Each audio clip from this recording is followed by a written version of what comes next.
vídeo aqui, EA Sport Big. A era radical nostalgia da Wii. EA. Obrigado, mano.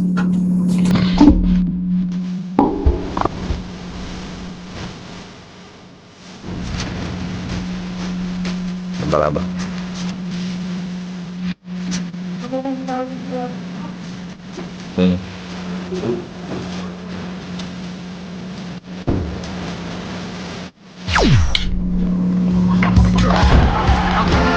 EA Games, por 2 vezes consecutivas considerada a pior empresa dos Estados Unidos. Caralho. A mesma que compra estúdios só pra destruir as franquias que a gente ama, além de ser a principal fonte de renda da central. Mas já existiu uma época em que a EA era sinônimo de jogão atrás de jogão, e não só FIFA e Battlefield. E isso porque a DICE fez um jogo maneiro.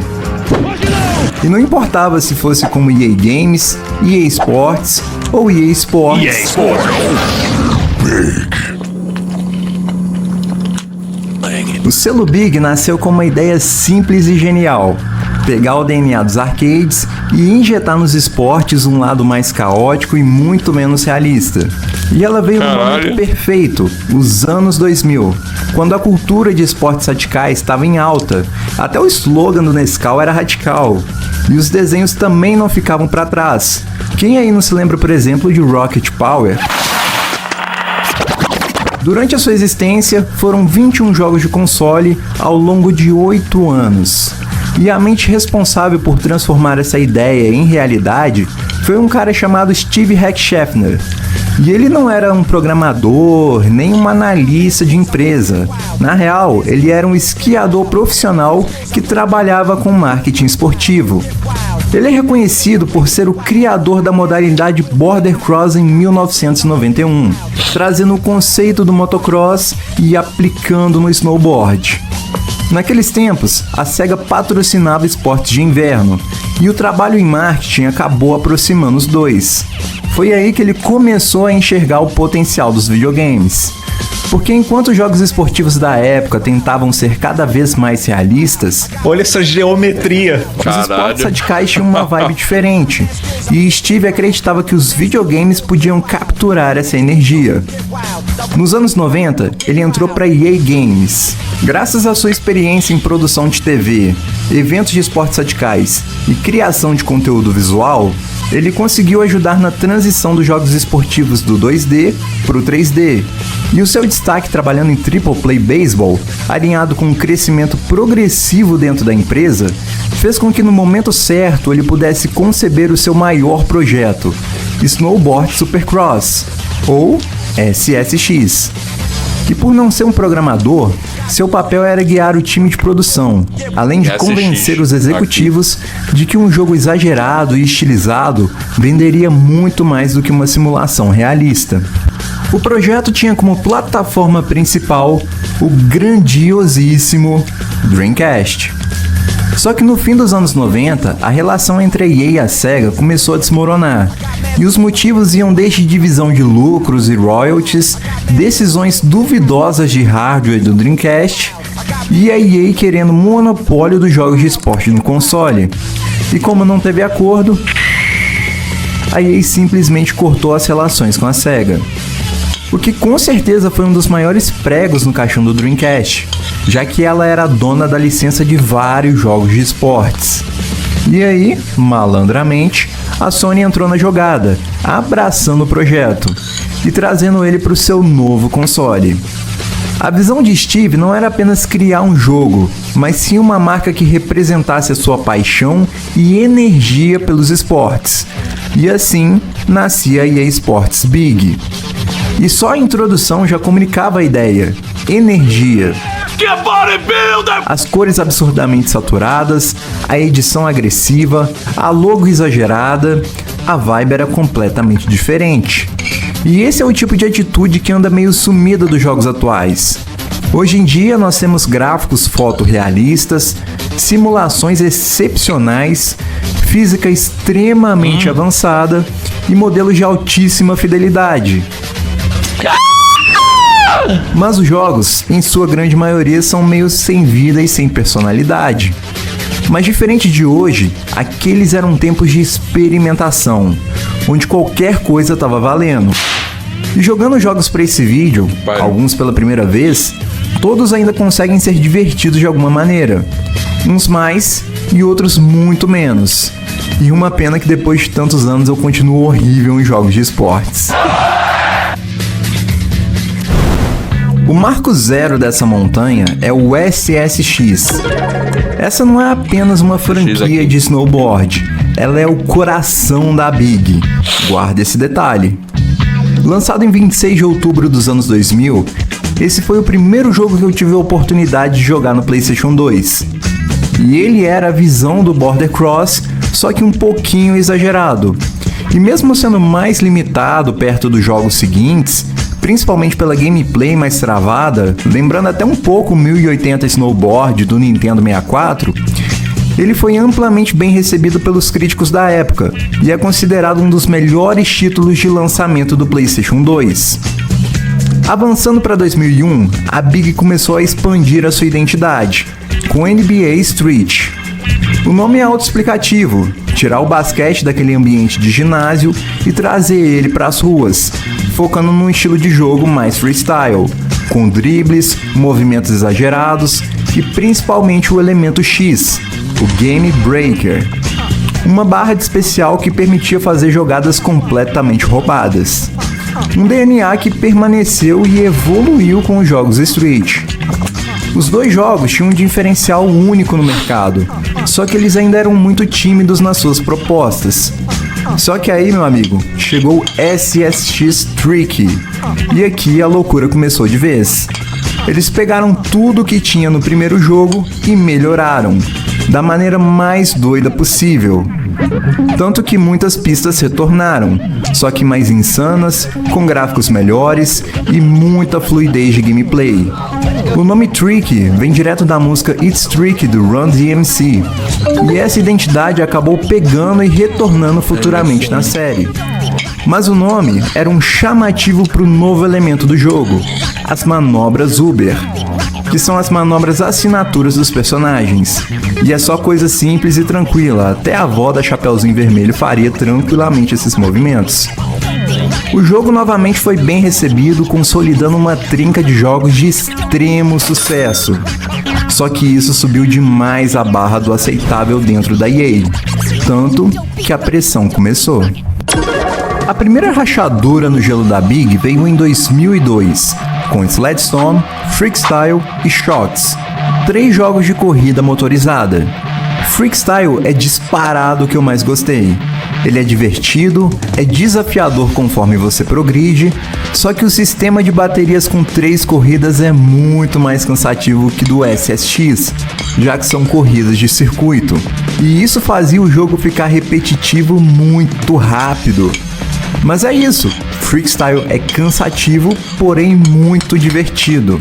Agora, Sledstorm e Shots, eu particularmente achei os dois meio enjoativos, e muito disso vem por conta da câmera. Sério, parecia que eu tava jogando um terremoto. O Wave Racer do 64 me dava menos dor de cabeça. Embora não seja tão ruim, a gameplay do Shox é meio estranha. Parece até que a pista tem mais sabão do que as do Grid 2. E eu até entendo que é pra fazer uma boa simulação de rally. E esses jogos, embora eles não tenham sido um completo desastre, eles não foram como os 3 primeiros. E também acenderam um alerta de que talvez a fórmula de arcade maluco não iria funcionar em todos os jogos. Mas em 2003, a Big voltou ao ringue, com Def Jam Vendetta, que diferente da sua sequência Fight for New York, a pegada é mais fechada no wrestling. A galera do rap e do hip hop pode parecer algo meio desconexo dos demais projetos, mas Steve também trabalhou na S-Watch, uma marca de relógios que naquela época estava investindo pesado em cultura jovem, hip hop e esportes, então estava em casa. NBA Street também voltou, dessa vez mais sólido, com mais estilo, personalidade, fluidez e novidades na gameplay, e ele é considerado inclusive o melhor jogo da franquia. Só que diante desses jogos, foi SSX3 que roubou a cena, até porque esse jogo é simplesmente incrível. E eu me lembro de ver ele naquele programa da Play TV, o Combo Fala Mais Joga. Comenta aí se você também se lembra. Ele tinha uma engine mais refinada, gráficos melhores, um novo sistema de progressão baseado em uma montanha única, que funcionava como uma interconexão entre todas as pistas, além de músicas adaptativas ao momento do jogo. Coisas legitimamente impressionantes para 2003. É sério, tinha até o Fênix. Mas é muito mesmo. Tipo, a lot. Ele também é considerado o melhor jogo da franquia para muita gente. E é uma pena que 2003 foi o ponto mais alto da EA Sports Big. Até porque dali pra frente... EA Sports Big, a era radicalmente nostálgica da EA. Foi só pra baixo. E parte disso é porque SSX3 foi o último projeto que Steve esteve como produtor executivo antes da sua saída da EA Games em 2006. Só que antes de dar sequência nessa descida, em 2005 a EA lançou SSX On Tour, jogo que saiu um pouco dos moldes da série, e a estética skatepunk ao estilo da MTV já deixava isso bem claro. O jogo trazia a possibilidade de usar skis, criar seu próprio personagem e também um novo sistema de manobras, que não era tão interessante porque ele eliminou as manobras assinaturas dos jogos anteriores. Só que de toda forma, esse é o SSX que eu mais joguei e eu gostava bastante. Então chega a ser estranho saber que ele é considerado o segundo pior da franquia. E mais estranho ainda é a Nintendo ter permitido os personagens do Mario em um jogo com uma pista chamada Son of a Beast, cara. Caralho. E o final da série no guarda-chuva da Big aconteceu em 2007 com o SSX Blur. Ele foi lançado exclusivamente para o Nintendo Wii. E sim, nós somos da estética punk para um desenho da Nickelodeon. E esse é mais um daqueles jogos 100% pensados para controle de movimento. E como eu testei no Nintendo Golfinho, não deu para ter experiência completa. Só que ele é considerado o pior de todos. E é aí que mora o ponto-chave. Eu disse que SSX era o coração da Big porque ele conseguia se reinventar, fosse na vibe, energia, estética, gameplay, e isso acontecia porque ele é o tipo de jogo que dá muita margem para coisas diferentes. E não é como se os outros jogos de corrida ou luta não conseguissem isso, tanto que Def Jam foi muito mais bem sucedido fora do selo da Big. Mas esses projetos não tiveram o mesmo carinho que o irmão mais velho. Parece que eles só existiam para tentar ser um SSX no seu estilo. E os baixos números tiraram qualquer possibilidade de segundas chances. Na contramão disso, os jogos Street receberam muitas chances, mas caíram rapidamente em uma fadiga de repetição e falta de qualidade. E eu sei que não dá pra esperar um Mario Strikers ou um Captain Tsubasa da vida nos jogos de esportes. Ou sei lá, o Neymar fazendo Rasengan com o Naruto. Foda-se. Tem um limite na loucura. Mas de alguma forma os projetos poderiam ter sido mais bem aproveitados. NFL Street, por exemplo, no mesmo ano de estreia, ele já teve uma sequência corrigindo e melhorando os problemas do primeiro jogo. E pra nós aqui no Brasil, FIFA Street é nostálgico. Pô, é o bruxo na capa, cara. E ainda assim não tem opção em português. Mas criticamente, esses jogos foram massacrados. Uma coisa tem a ver com a outra. As críticas geralmente falavam sobre repetição, gameplay rasa, pouca inovação. E os últimos suspiros da Big foram com NBA Home Court e NFL Tour. NBA ainda conseguiu manter parte da identidade da série, mas com NFL, ali foi o último prego no caixão. E em 2008, a EA encerrou de vez a divisão Big. Financeiramente foi uma boa escolha. Os jogos experimentais e arcades eram arriscados demais, especialmente depois da crise de 2008. O aumento gigantesco dos custos dos jogos em HD e o foco nas mega franquias. Tudo isso somado com a pressão dos acionistas e a falta de retorno. Então, muitos funcionários foram realocados. Só que infelizmente a identidade, a filosofia, a liberdade criativa e aquela estética doida que fazia a Big parecer única, acabou morrendo ali. Porém, curiosamente, ainda em 2008, Por algum motivo nasceu a EA Sports Freestyle, como uma reinvenção da marca Big, focado mais em esportes casuais e acessíveis. Então, foram feitos 3 jogos, e eu não preciso dizer que foram um completo desastre. Eu ainda não confio em você, amigão. Não dá pra confiar num cara que nasceu 2 vezes. E esse sim é o encerramento da história. Só que antes de finalizar, vale ressaltar um detalhe. Em 2012, ainda foram lançados SSX e FIFA Street, só que pela EA Sports. Não dá pra falar muito do FIFA porque nem o emulador quis rodar ele direito. Caralho. Pelo amor de... É sério que lançou assim, viado? Pior do que o primeiro de Play 2? Eu lisei, mano. Lisei! Caralho, Sério, viado, eu que nunca vi um merda é emulador essa? travar a animação na minha vida. Podre. Só que o SSX eu joguei pra caramba no PlayStation 3. Senhora. Ambos agiram como reboots. Pra Play 3 e aqui aquela até porra? a sigla ganhou um novo significado.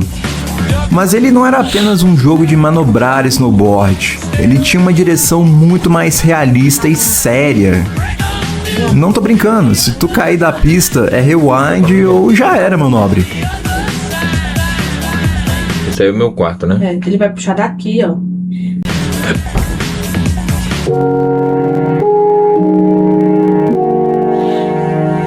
Inclusive tendo até taxa de sobrevivência para cada pista. Sério, tinha eventos focados em sobrevivência. Mas não se assuste, ele não é maluco igual os outros, mas vale muito a pena dar uma conferida.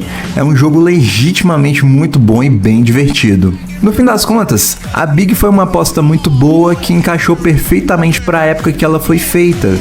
Mas o mercado mudou, os custos de produção explodiram e a EA ficou ultra corporativa.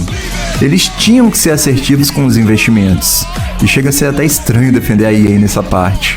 Na minha opinião, muitas oportunidades poderiam ter sido mais bem aproveitadas, e o fato dos reboots serem só EA Sports até me fez pensar se a Big realmente precisaria existir como ela foi, já que os jogos até que poderiam se sustentar sozinhos.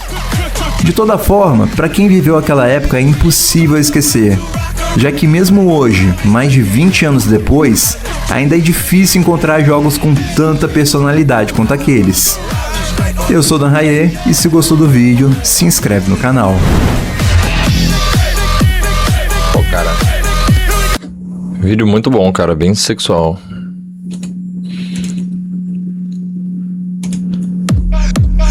Ó, quem quiser entrar no canal do Menor. Acho impressionante ainda como teu canal tem pouco inscrito.